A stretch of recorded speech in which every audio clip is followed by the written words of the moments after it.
Sahana Bhavatu Sahano Bhunaktu Sahaviryam Karavavai Tejasvina Vaditamastu Ma Vidvishavahai. Om Shanti Shanti Shanti. May the Divine Being look over us lovingly as a mother and father.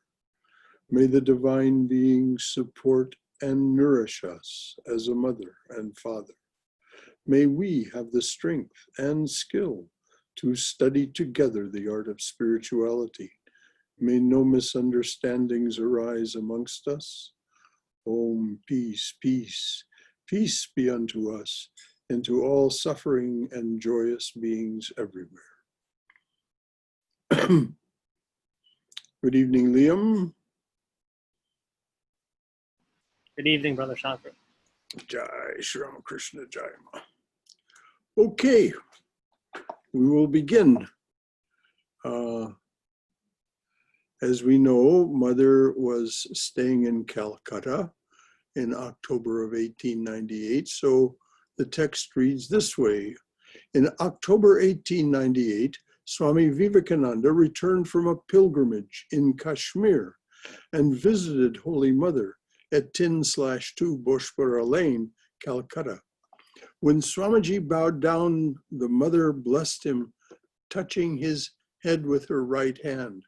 He said to her in a rather piqued voice, "Mother, how slight is the master's power? How slight is your master's power? A Muslim fakir cursed me because one of his disciples came to me. He said that on account of stomach trouble, I would have to leave the place in 3 days. And so it happened. Your master could not protect me." Holy Mother answered through Krishna Lal, "This is the result of psychic powers that the fakir has acquired. You must accept the manifestation of such powers." The master believed in them. He accepted all traditions. Swamiji, still upset, replied, "Whatever you may say, Mother, I don't agree with you. The master is powerless." Holy Mother teased him, "My son, how can you deny the master's power? Even the tuft of your hair is held in his hand." When Holy Mother reminded Swamiji of the master's love for him, he bowed down with tearful eyes and left her after taking prasad. So it's interesting how Swami Vivekananda, this titan of a personality, could blow hot and cold, just like the rest of us. Just like the rest of us. He could be very fervently dedicated to the master on the one hand, and on the other hand, turn and say, "Oh, the master is powerless because he couldn't protect me." Swamiji was reluctant, like all of us, to accept his own karma sometimes. It's interesting.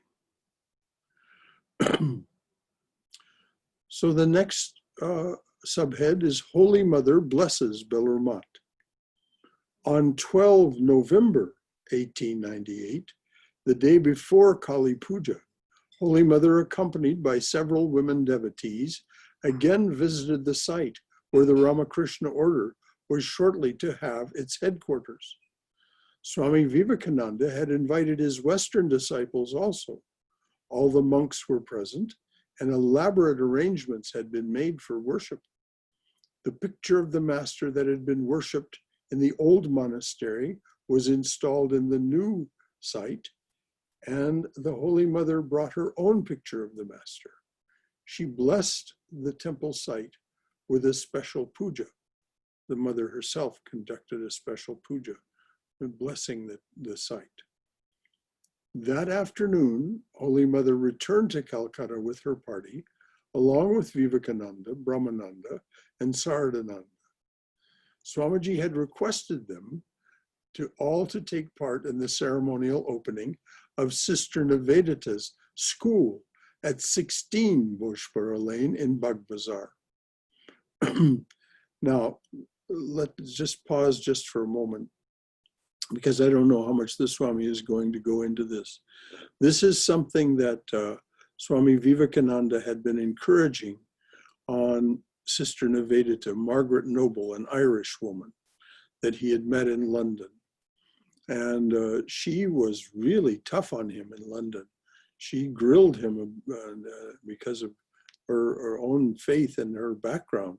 She wasn't willing to accept everything he said on face value. And so she ultimately became his disciple. And he encouraged her to start a girls' school in Calcutta so that girls could be freed from their traditional roles and be educated properly so that they could grow and participate in the society in the way that he saw Western women participating in society. People like Josephine MacLeod, Francine Leggett, Sarah Bull, and Mrs. Hale and others, and her daughters.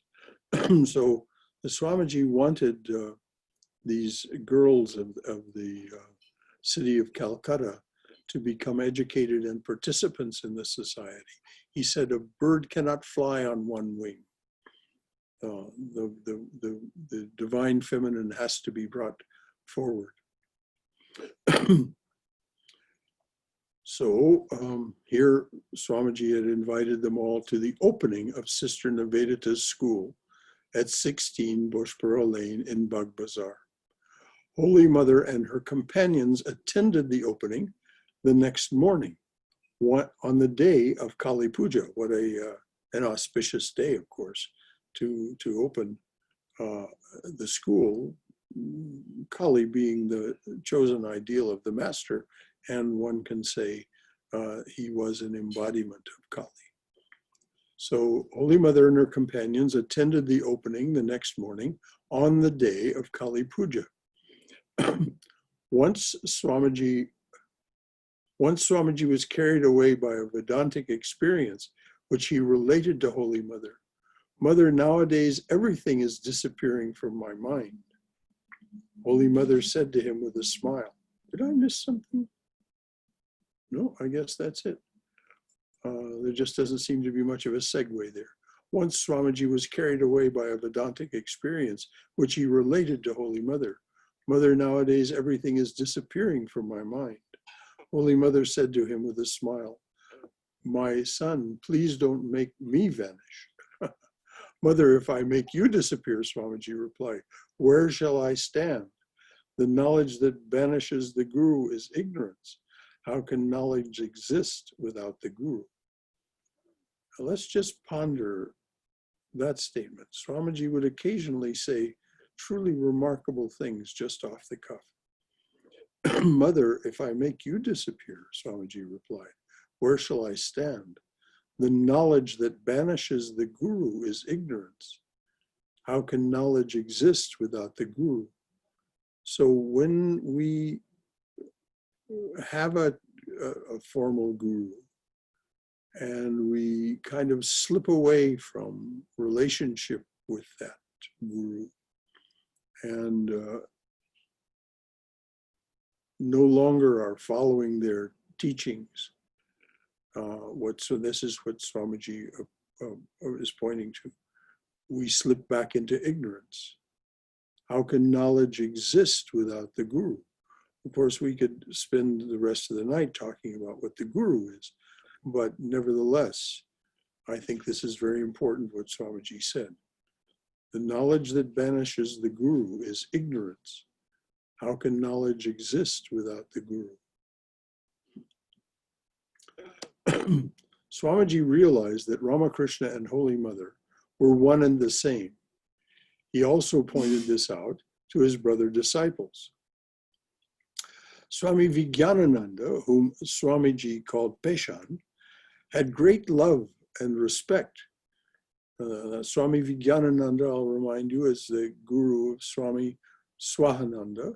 Swami Swahananda, when Swami Yogeshananda retired from this center, he asked Swami Swahananda to take responsibility for it. So we have Sri Ramakrishna, Swami Vijnanananda, Swami Swahananda, and then Swahananda took responsibility for this place. So that's how close this center is to the divine beings, Holy Mother and Sri Ramakrishna. Swami Vivekananda, whom Swamiji called Peshan, had great love and respect for Holy Mother, but he seldom visited her in Calcutta. One day, he went with Swamiji to Balaram's house in Calcutta while Holy Mother was there. Swamiji asked, Peshan, did you salute Holy Mother? No, Swamiji, I did not. What? Go right now and bow down to Mother, said Swamiji. Accordingly, Swami Vijnanananda went to Holy Mother and bowed down to her from a distance, bending his head to the floor. As soon as Vijnanananda got up, he heard Swamiji, who was standing behind him, say, what is this, Peshan? Does anyone salute the Mother in this way? Bow down to her by prostrating yourself on the floor. Holy Mother is the Mother of the universe. Swamiji then prostrated himself to Holy Mother, and Vijnanananda did likewise. Later, Vijnanananda remarked, I did not imagine that Swamiji would follow me to the Mother. I did not imagine that Swamiji would follow me to the Mother.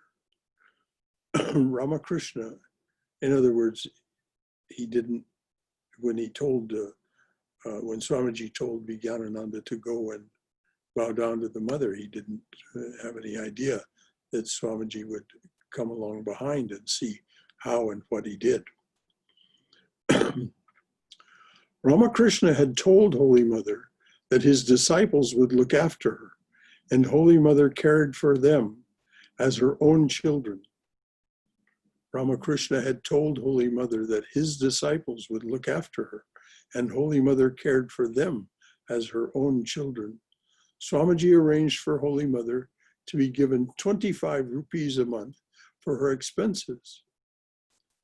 On 20 June 1899, Swamiji left for his second visit to the West. This was a short visit, as we know. He came back in 1900, but this again, he's going with the blessing of the Mother, you may know this. And so he's going to finish the work that he began on the East Coast and also to establish his presence and the work on the West Coast. Swamiji physically started two centers. One in New York in 1894 or 1895, I think 1894. The second was in San Francisco in 1900. Now, at the time, those two cities were the capitals, so to speak, of the East Coast and the West Coast. San Francisco was the most important city on the West Coast at that time. And so Swamiji went first to Los Angeles in 1899, December of 1899, and then to San Francisco in February of 1900. So on 20 June 1899, Swamiji left for his second visit to the West. Holy Mother arranged for a feast for him. Holy Mother arranged a feast for him that day. After having lunch at Holy Mother's place, Swamiji, Turiyananda, and Nivedita left for the Calcutta harbor, and other disciples also went to see them off. When Swami Vivekananda returned a year and a half later, he visited Holy Mother, Surabala, Holy Mother's sister-in-law. Surabala, Holy Mother's sister-in-law, was amazed when she saw a handsome prince-like man fall at the Mother's feet. Swamiji was very physically attractive. and physically magnetic. That's what's meant here. So Surabala, Holy Mother's sister-in-law, was amazed when she saw a handsome prince-like man fall at the mother's feet. Sometime later, Swamiji was not well, so Holy Mother went to see him at Bellomont with Golapma and other women devotees. When Holy Mother arrived, her boat was anchored at high tide. But when it was time for her to leave, low tide had mired the boat in the mud. Swami Vivekananda and the monks had come to the Ghat to see Holy Mother off. When he saw the boatman was unable to push the boat into the water, Swamiji rushed to them and began to push. The monks joined him. Holy Mother was moved by her heroic children's love for her. In 1901, Swamiji wanted to perform Durga Puja at Bellomont and asked Holy Mother for her permission. She agreed, "Yes, son, please worship Mother Durga at Bellomont. Nothing can be accomplished in this world without worshiping Shakti." Shakti is the energy of Brahman made manifest. That's what's meant by the word Shakti. Nothing can be accomplished in this world without worshiping Shakti. But my son, do not sacrifice an animal, normally part of the ritual. You are monks. You have taken the vow of offering fearlessness to all beings. Swamiji had intended to perform the entire ritual, including the sacrifice, but he changed his plans as Holy Mother wished. So this changed a lot of ritual worship having to do with people having to do with the Ramakrishna order monks. A lot of animals were not sacrificed after that. Holy Mother later described the event, which took place in 1901. Well, in 1901. Naren took me to Bellomont at the time of the first Durga Puja festival, and through me gave 25 rupees to the priest as dakshina, a donation. They spent 1,400 rupees on that auspicious occasion, which was a lot of money in those days. They spent 1,400 rupees on that auspicious occasion. The place was crowded with people. The monks worked hard. Naren came to me and said, Mother, please make me lie down with fever." No sooner that he said this than he was struck down with a severe attack of fever. I thought, goodness gracious, what is this? How will he be cured? "Do not be anxious, Mother," said Naren. "I have myself begged for this fever. My reason is this: these boys are working hard, but if I see the slightest mistake, I shall fly into a rage and scold them. I may even slap them.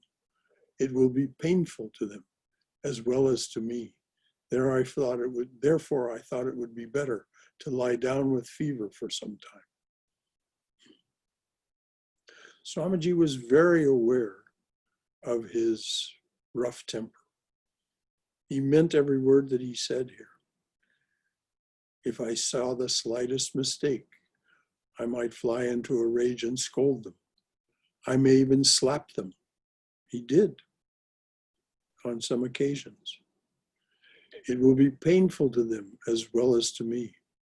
Therefore, I thought it would be better to lie down with a fever for some time. When the day's function was over, I came to him and said, "My son, the work is over now, please get up." Naren said that he was all right and got up from his bed.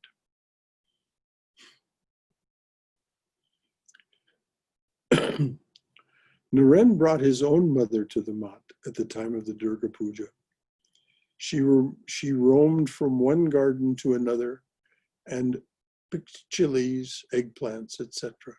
She felt a little proud, thinking that it was all due to her son Naren.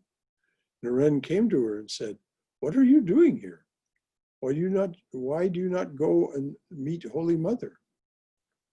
You are simply picking these vegetables.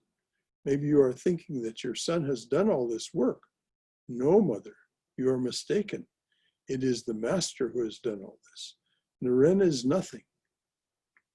Naren meant that the mat was founded through the grace of the master with great devotion. What great devotion.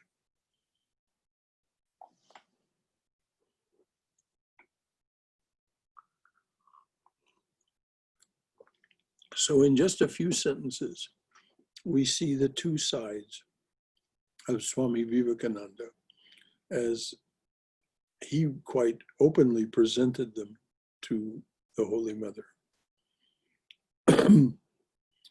His fierce side and his sweet, truly sweet side. It is natural for parents to be proud when the children are successful and talented. Conversely, parents become sad if their children are unlucky, unsuccessful, or dull-witted. If anyone mentioned Swamiji to Holy Mother, she would say, "Why do you drag Naren into everything? He is in a class by himself." Now, it's interesting that Sri Ramakrishna said that Naren was related to Holy Mother through, when I asked Swami Chandrasekharananda to tell me something that was in the oral tradition of the Ramakrishna order, but not in any of the books, he said, well, the master once said, I asked him, tell me something about the relationship between Sri Ramakrishna and Vivekananda that's not in the books. And he said, well, at one time, the master said, he, meaning Naren, he is related to me on my in-laws' side, which meant through the mother. So when the mother said he is in a class by himself, this may have a far deeper meaning than we can ever know. Holy Mother never tired of describing the greatness and struggle of the Master's disciples and their dependence on him. The disciples of the Master accepted him only after thorough examination. The disciples of the Master accepted him only after thorough examination. What an austere life they led at Baranagar Monastery after his passing away. Niranjan and others often starved themselves. They spent all their time in meditation and prayer. One day, these young monks were talking among themselves. We have renounced everything in the name of Sri Ramakrishna. Let us see if he will supply us with food. Let us see if he will supply us with food if we simply depend upon him. We will not tell anybody about our wants. We will not go for alms either. They covered their bodies with sheets of cloth and sat down for meditation. The whole day passed. It was late at night. They heard somebody knocking at the door. Naren left his seat and told one of his brother monks, please open the door and see who is there. First of all, see if he has anything in his hand. What a miracle. When the door was opened, they saw a man standing there with delicious food from Lala Babu's temple of Gopala on the bank of the Ganges. So there must have been a mountain of prasad that the disciples were exceedingly happy and felt convinced of the protecting hand of the Master. They offered the food to the Master at that late hour of night and partook of the prasad. Such things happened many times. Another day, Benipal of Sinti sent luchis and other food to the monks. Now the monks do not experience any such difficulty once they were installed at Bellomont and things were functioning smoothly. It isn't that they always had, mountains of delicious food, but they had adequate food, adequate shelter, and adequate clothing. Alas, what hardships Naren and Baburam, if you remember, became Swami Premananda. Alas, what hardships Naren and Baburam passed through. Even my Rakal, who is now the president of the mission, had to clean the pots and kettles many days. At one time, Naren was traveling as an itinerant monk toward Gaya and Varanasi. He did not get any food for 2 days and was lying down under a tree when a man arrived with luchis, curry, sweets, and a jar of water in his hands. The man said, "Here is the prasad of Rama, please accept it." Naren said, "You do not know me, my good friend. You have made a mistake. Perhaps you have brought these articles for someone else." The man said with the utmost humility, "No, Maharaj, I have brought this food solely for you. I was enjoying a little nap at noontime when I saw a man in a dream. He said, 'Get up quickly. A holy man is lying under yonder tree. Give him some food.' I dismissed the whole thing as a mere dream. Therefore, I turned on my side and again fell asleep. Again, I dreamt of the man who said, giving me a push, 'I am asking you to get up, and you are sleeping? Carry some food. Carry out my order without any more delay.' Then I knew it was not an illusory dream. It was the command of Rama. Therefore, in obedience to his command, I brought these articles for you." Naren realized that it was all due to the grace of the master, and he cheerfully accepted the food. A similar incident happened another day. Naren was traveling in the Himalayas for 3 days without any food. He was about to faint when a Muslim fakir gave him a cucumber. It saved his life. After his return from America, Naren was one day addressing a meeting at Almora. He saw that same Muslim fakir seated in a corner. Naren at once went to him and took him by the hand and made him sit at the center of the gathering. The audience was surprised. Naren said, "This gentleman saved my life once." He then narrated the whole incident. He also gave the fakir some money. At first, the fakir refused to accept the gift, saying, "What have I done that you are so anxious to make me a gift?" Naren did not yield and pressed some money into his pocket.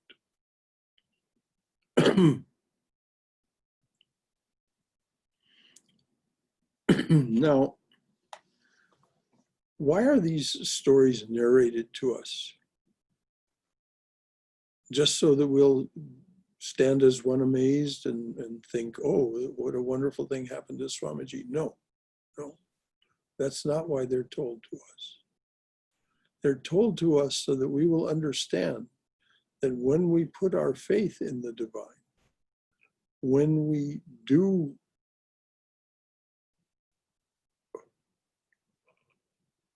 offer ourselves to the work of the divine, when we offer our lives and our efforts, we can expect to be taken care of in this way.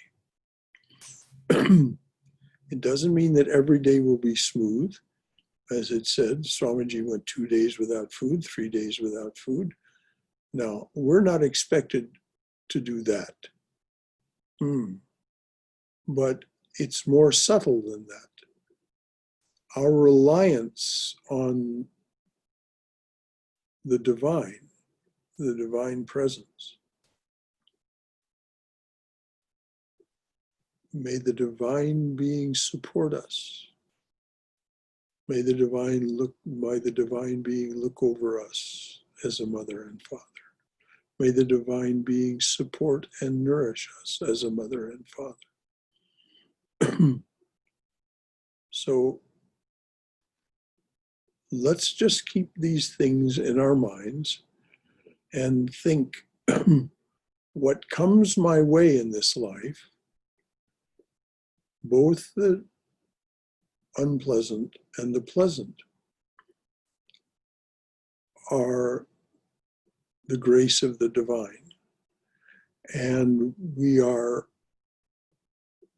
sustained by the divine in far more than we understand in the first instance. How are we doing for time? Good. Okay. This is about to head off in a different direction. Are there any comments or questions about what was just said, or about anything that we've read or heard so far this evening? Anything at all? I want to make a comment, Brother Shankara. Yes, Haima. You are truly correct. So many times I felt that whenever dark clouds are passing through my life, always somebody comes in different form and rescues me and lifts me up. So you are exactly right. If we put our faith and belief in our higher power, whoever we believe in, definitely you will be rescued. I am a living proof for that. I've gone through so many dark clouds in my life, but came out fine at the end. Thank you, Haima. Thank you. Comes out. People think it's a resilience, but it's a divine power to help us. Yes. And is that fakir by chance Sai Baba? At the same time, Sai Baba was, Shirdi Sai Baba was in the world around 1898 and those times. I don't think so. I don't think it was the same person. But I was thinking, is that fakir? Yes, Sai Baba was called as a fakir. So, but definitely, yeah, okay. Definitely, there was power there. Thank you. But I don't think that there was any interaction, and not that I know of, between Narendra or Swami Vivekananda and Shridi Sai Baba. Thank you so much. That's all from me. Thank you. Anyone else? Brother Shankara. Yes, Shankara. What I want to ask you is, what was the first building constructed at Belur, and is it still there? It was the shrine building, and yes, it's still there. It's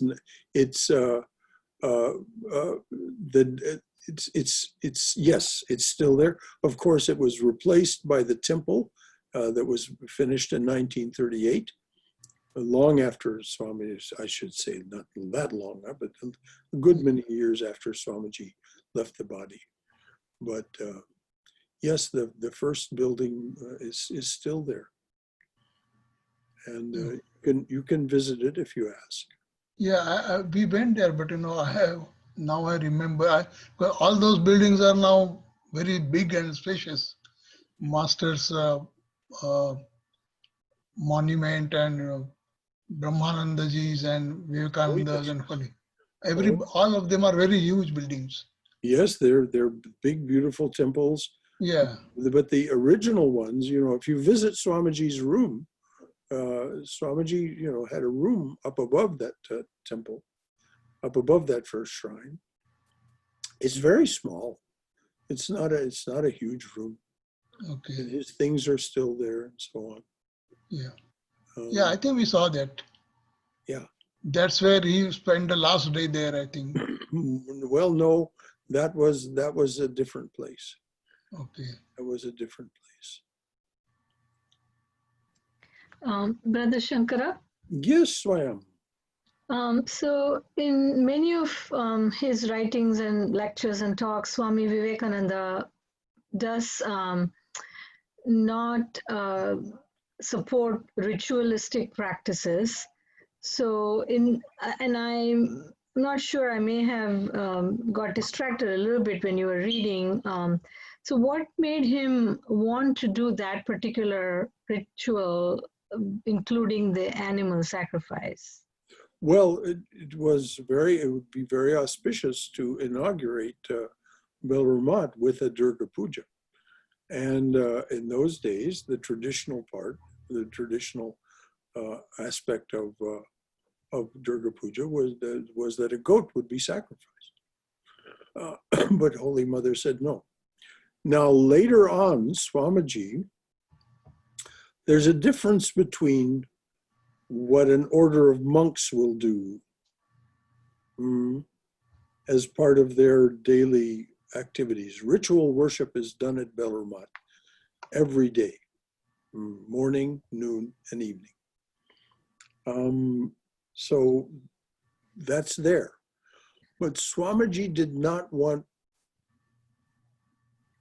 people who were following what he was teaching, his mission to the West, as he said. He said, ritual is a frail boat. That is to say, if that's what you depend on to take you toward God realization, it's not enough. It's not strong enough. You need to have the boat of devotion. You need to have the boat of self-sacrifice.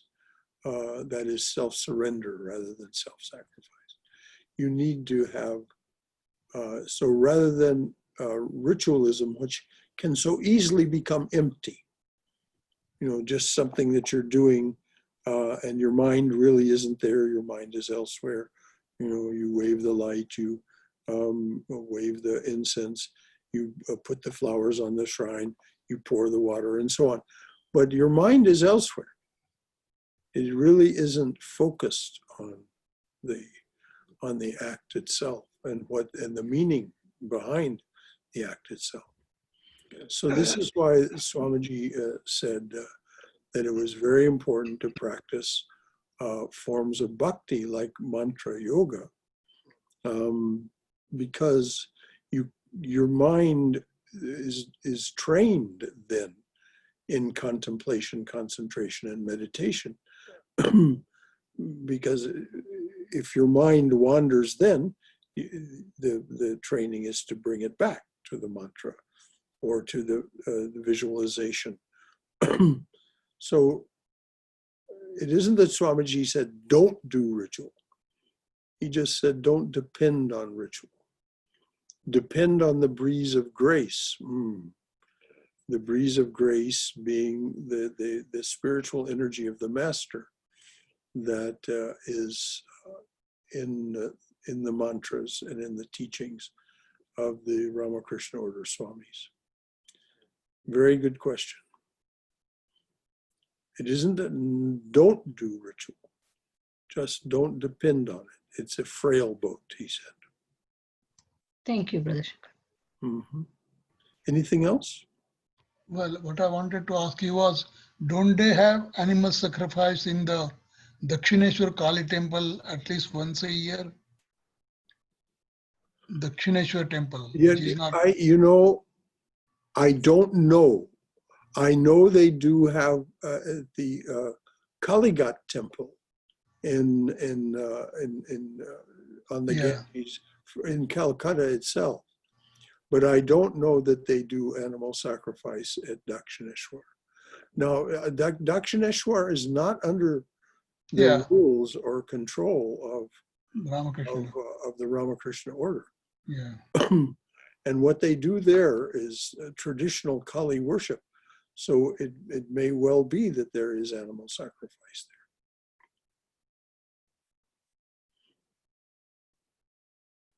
there. Anything else before we go on? Okay. Krishna gave divine sight to Arjuna so that he could see his cosmic form. It is not possible to recognize the divinity of an avatar with normal human understanding. Now, this is something that you should think about for each of yourselves. You have already been given something beyond normal human understanding. Otherwise, you would not be able to recognize the divinity of any of the incarnations. So it is not possible to recognize the divinity of an avatar with normal human understanding. By Holy Mother's grace, Swamiji realized her true nature. Once he remarked at Bellomont, Mother is the incarnation of Bagala in the guise of Saraswati. Now, Bagala is a fierce form of the Mother. Bagala is a fierce form of the Mother. Holy Mother is an incarnation of Bagala in the guise of Saraswati. Outwardly, she is all peace, but inwardly, she is the destroyer of evil.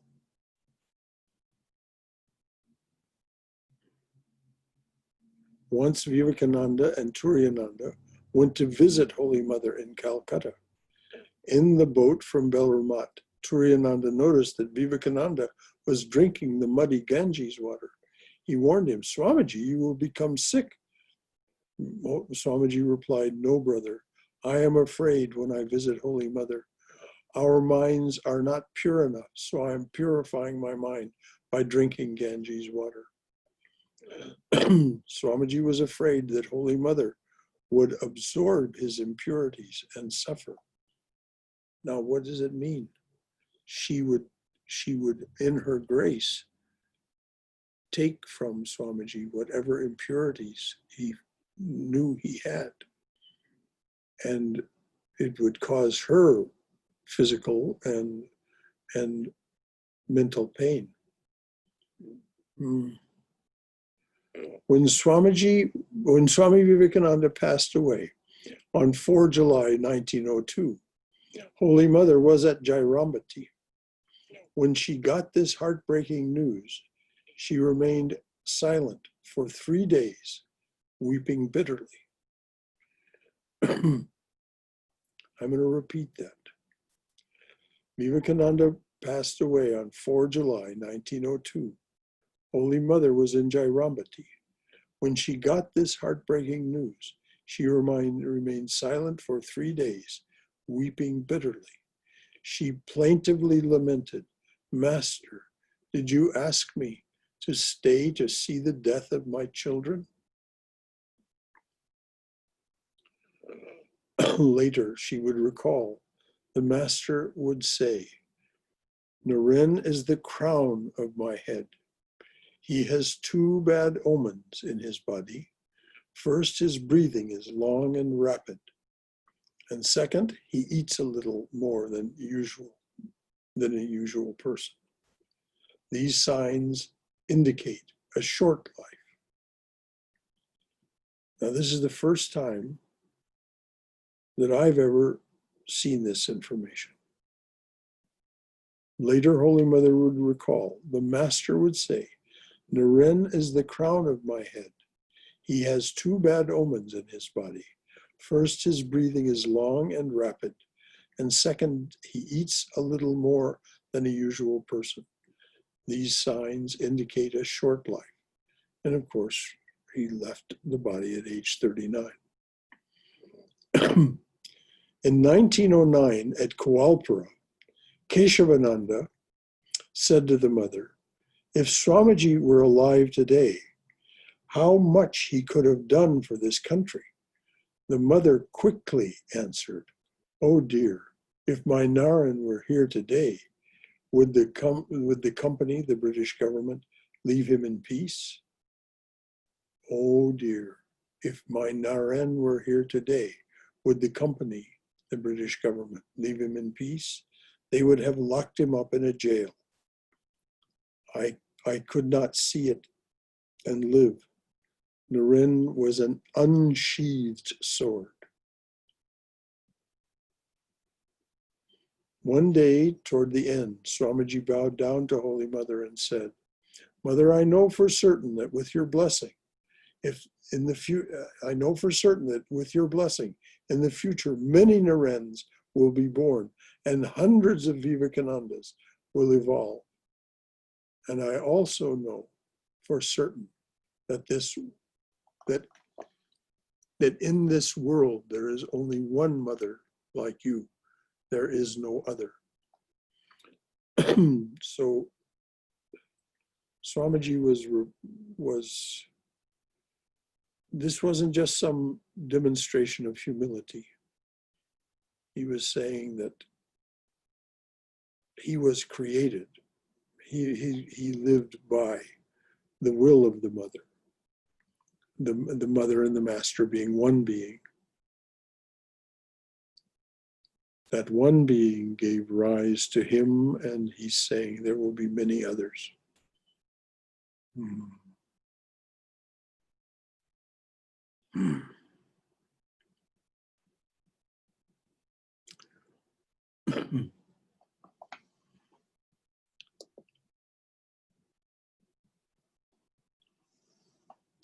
Okay, the next chapter is chapter 14, Holy Mother and Western Women. O Sharada, O giver of spiritual knowledge, O you who always cover yourself with the veil of modesty, please always protect us from all sins. Salutations to you, O compassionate one. It's from Swami Abhedananda. O Sharada, O giver of spiritual knowledge, O you who always cover yourself with the veil of modesty, please always protect us from all sins. Salutations to you, O compassionate one. Everything in this world is subject to change. Science and technology are rapidly changing the world, and human beings are adapting to those changes. Nowadays, people's education and upbringing, culture and behavior, way of life and style of living, food habits and style of dress, values and goals in life are quite different from those of people who lived in the 19th and early 20th centuries. As we study Holy Mother's life, we see that she lived according to the culture of ancient India. When Vivekananda's Western women devotees met Holy Mother, they were surprised to see how sheltered, when Vivekananda's Western devotees met Holy Mother, they were surprised to see how she lived. It was hard for them to believe that a woman who wore only one cloth, walked barefoot, kept herself veiled, and without formal education could conduct the spiritual ministry of the Ramakrishna order.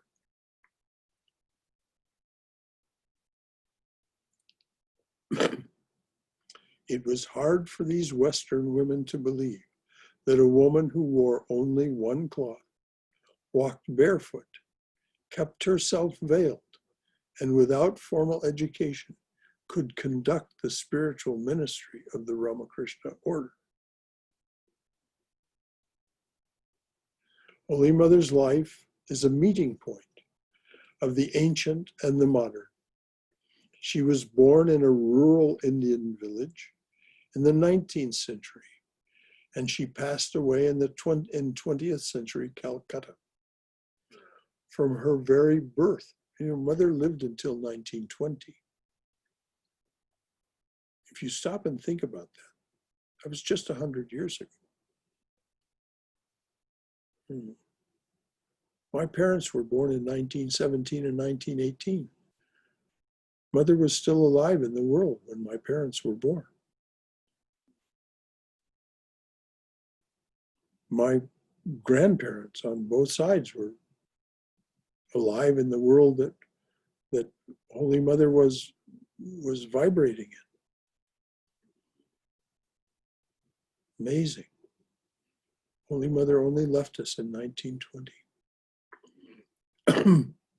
From her very birth, she was endowed with divine qualities such as purity and modesty, love and affection, devotion and humility, forgiveness and compassion, truthfulness and simplicity, patience and perseverance, faith and forbearance, renunciation and discrimination, service and self-control, courage and fearlessness. Now, if you ever want to get an idea, if you ever want to think what are the attributes of the divine being, you just heard a list of them. This is a list, so you can go back. And why do I make a point of this? They don't come to embody these things for themselves. They come to embody them, these attributes, for us. Ask and ye shall receive, Christ said. Over and over I would hear Swami Swahananda. I mean, I'm not talking about in public, I'm talking about in private. Himself, this great Swami, this disciple of Swami Vijnananda, saying, courage art thou, share with me that courage. Fearlessness art thou, grant me that fearlessness. Patience art thou, endow me with that patience.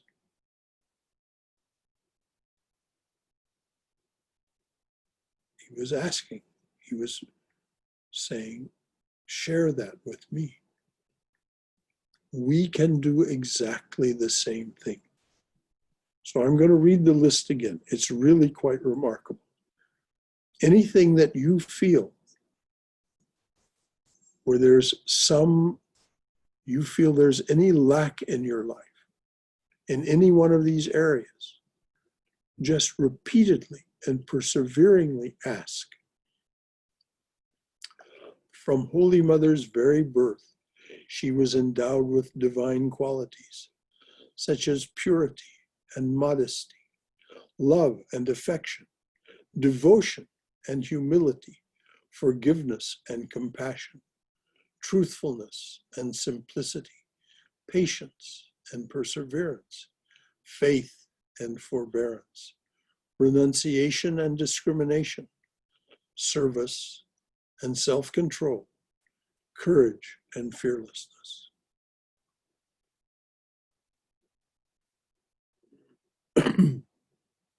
As I said, I heard Swami Swahananda with earnest devotion praying for those things, praying to be endowed with those graces. We can do that too. During her maturity, Holy Mother conducted Ramakrishna's spiritual ministry, advised his disciples and devotees, became a mother to the Western women who came to Swami Vivekananda, asked her disciples to learn English, and encouraged girls to have a modern education. Holy Mother would often go visit the Vedanta school. And by doing this, she would enable the parents of these girls to send them there. Oh, if Holy Mother goes there, it's okay to send my daughter there. So her affirmation, her imprimatur on the Vedanta school enabled these parents to send their children there. Oh, Holy Mother goes there. So Holy Mother believes in this place. So I can send my children there. She wanted these girls to escape from the paternalistic trap, from the the patriarchal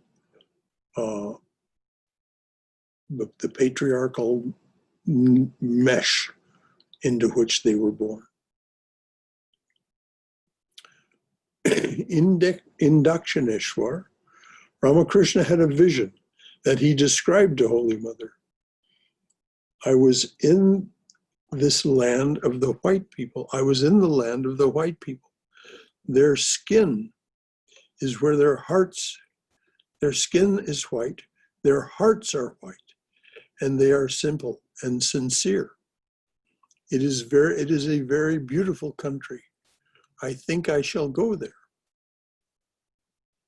Now, if you remember, on Mother's Day, I read a poem called Ma and Pa in Georgia. You can find that poem if you like on the American Vedantist website, Ma and Pa in Georgia. And when two disciples of this place have had the same vision of Mother and Sri Ramakrishna living in a cabin in the North Georgia hills, they both asked the question, spontaneously asked the question, "What are you doing here?" And the answer came in English, "We live here. We live here. I think I shall go there." Later, when Vivekananda and other disciples went to the West to spread Vedanta and the universal message of Ramakrishna, some Western women helped them immensely. Swamiji observed that one of the causes of prosperity in the West was education for both men and women, whereas women were neglected in India. He remarked, "A bird cannot fly with one wing." He believed that both men and women were necessary to build a successful nation. Okay, it's 9 o'clock. As always, let's end this with any comments or questions that you have. Anything that you would like to ask or say about what we've read about Holy Mother. I mean, this is powerful, powerful stuff.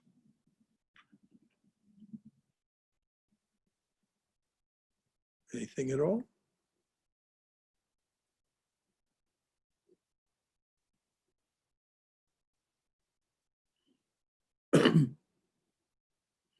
Okay. Well, we'll take it up next week with the, in the middle of the page, Swami Vivekananda wrote from America. So we'll close with that.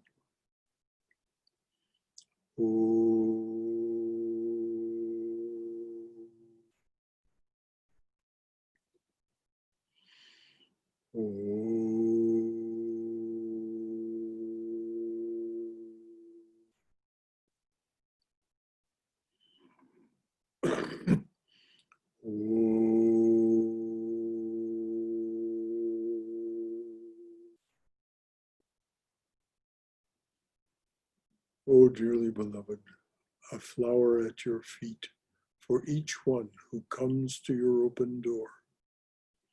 A flower at your feet for each one who stands by your open door and says, "Come to me, offering to break this world's chain that binds us down to ignorance, suffering, and death. A flower at your feet for each one who takes the path that you have struck through this your jungle world. Om, Amen. Om Shanti, Shanti, Shanti. Peace, peace, peace be unto us and to all beings everywhere.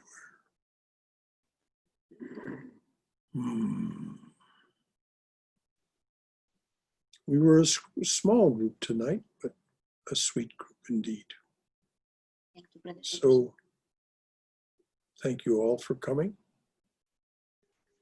Jai Shri Guru Maharaj Ji Ki Jai. Durga, Durga, Durga. Go in peace in Holy Mother's protective embrace. See you So, tomorrow. yep, see you tomorrow evening. Yes, we'll see you. Brother Shankara.